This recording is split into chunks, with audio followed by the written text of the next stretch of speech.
Hey squad, welcome back. Now in today's video, we're going to be looking at one of the best new features recently introduced in Logic Pro, and that is a fantastic mastering assistant. Now with this new feature, you can completely transform your masters. And best of all, this plugin is native to Logic Pro. So let's dive in. So as you can see here, I've got a project which I've finished mixing, and there are quite a few tracks to the mix. We're ready for mastering. Now we've got a few plugins on the master bus, but before we dive into the mastering process, let me play you a few seconds from 3 different sections of the track.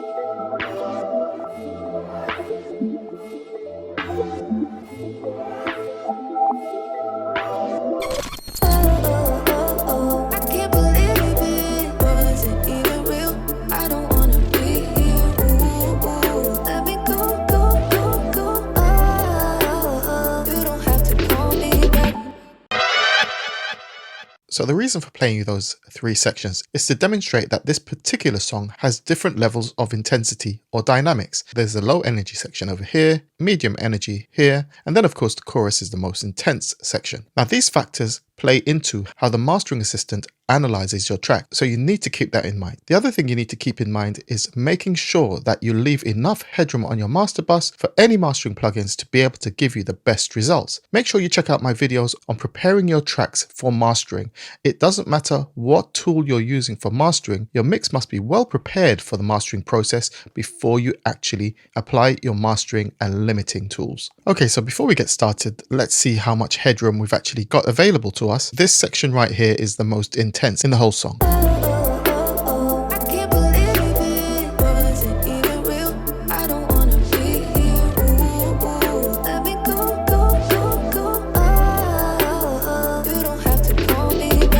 We've got just about 4 decibels of headroom available, which is a good amount for us to get started with our mastering. Now here on your master bus, you'll see the mastering plugin waiting to be brought in. Before we do that, however, we need to decide whether or not we want to have our entire song analyzed by the mastering assistant or just the most intense section. I'm going to go for the chorus, which of course is the most intense. What we do, we come over here and we just have to click once. Now the mastering assistant very quickly does its analysis of the section of the track that you have decided upon and gives you a great result. And this is what the plugin looks like. Of course, we're going to do a quick overview of the different sections that we're looking at right here. But the first thing I want to explain is the character section. And as you can see, the character is set to transparent. And that character profile is the default setting you get when you first analyze your song. Now, if we click here and look under the hood, you'll see there are 4 options to choose from. Transparent, of course. Then you've got clean, valve, and punch. Each of these algorithms is designed to give you the best results for different genres or types of music. But for this production, I'm going to stick with clean. And for any of you guys who are on Logic Pro 10.8 and you're using an Intel-based processor, the clean algorithm is the only one you'll be able to use, as the valve, punch, and transparent options are specific to Apple Silicon machines. So starting with the center section just here, as you can see, there's a great EQ curve that has been created after the analysis. And if we click down here, we'll be able to enable or disable the custom EQ settings. So at the moment that's switched off, but if I switched it back on, then of course I can adjust the amount of low frequency, mid-range frequencies and high frequencies to tailor the overall balance across the frequency spectrum. Also, we can use the slider just here to remove all of the EQ and just run with the settings that the mastering assistant has come up with over here, or we can graduate this according to how much we want. We're going to leave it just here at 100% of the auto EQ. Down here we've got readings for each of these nodes. When we click here and here, what frequency we are adjusting and the amount of gain adjustment we're making. So if I was to move the slider this way, I've gone up to 10.1 kilohertz. Let's go back down here and put that back to the original setting. So that's the EQ section. Now over here is the dynamics section. We've got our loudness dial. If we want to add more gain to the overall mix, we'll adjust that. And we've got an exciter as well, which will add additional harmonic frequencies to the mid, upper, mid and high frequency ranges.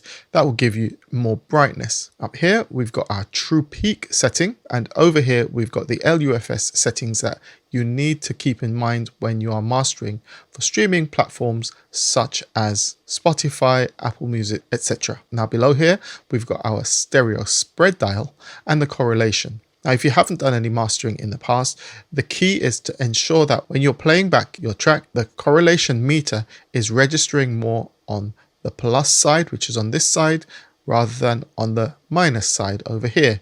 And you'd use this dial to adjust accordingly. Down the bottom here, we've got loudness compensation. When this is engaged, we are effectively listening to playback of the song without any loudness boost. We can then switch between bypass and active to hear the characteristic changes applied by the character, the EQ, the dynamics and the spread sections. This is a fantastic option because oftentimes our ears and brain can be fooled by louder equating to better, which is not necessarily the case. When you do that A/B comparison with loudness compensation switched in, that is a really handy tool. Once you're happy with the tonal character of your master, then you can switch that out and then make adjustments to your loudness controls to suit your needs. So because I was messing with some of these controls here, although I put them back to where I believe they were, I'm going to click the Reanalyze Section button and let's see if the EQ profile changes. Yeah, it's relatively the same as before. Again, we're on the clean character algorithm. So let's put this to the test. I'm going to hit bypass down here and playback.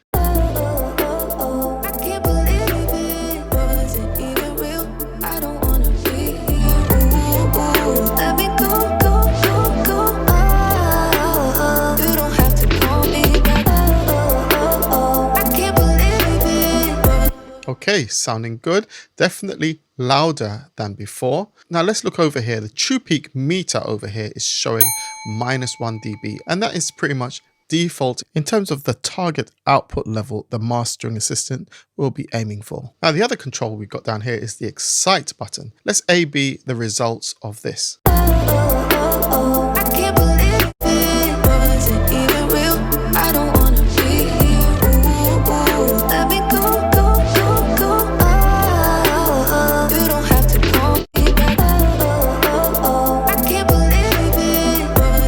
Right, I've definitely heard the elements in the mid-range and upper mid-range, the vocals in particular, come forward a lot more when I switch this in. Definitely that has made a difference.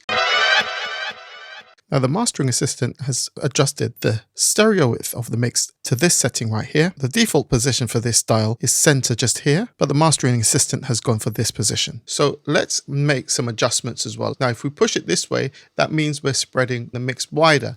But let's see what it does in terms of the correlation meter.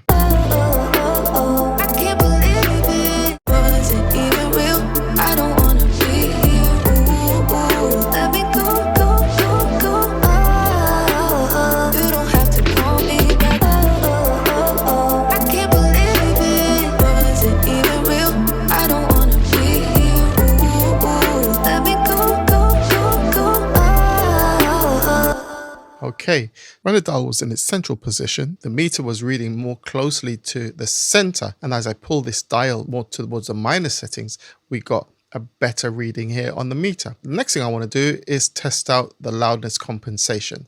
So what I'm going to do is switch it in, and then I'm going to bypass the overall setting of the mastering assistant. And then we're going to A/B the original mix before mastering and activate the plugin, but without the additional loudness. Let's check that out.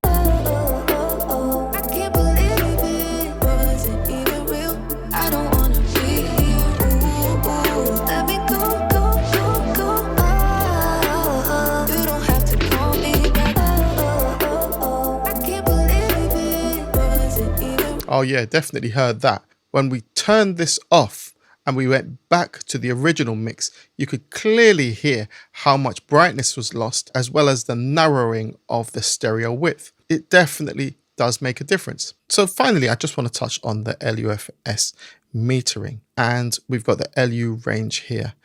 Let's reset that. Now, as I said before, the sort of standard for streaming platforms is a reading of -14 LUFS. However, I tend to use that just as a guide, and I will always adjust my loudness according to what sounds great. And I think that's what a lot of guys do. Even though these tools are really useful, I just use them as a guide. I generally go by, if it sounds great, then it is great. If it sounds rubbish, then it is rubbish. And that's how I make the judgment. So let's run the track again, and we're going to make some slight adjustment to the loudness, and then we'll hit bypass and make a note of the results.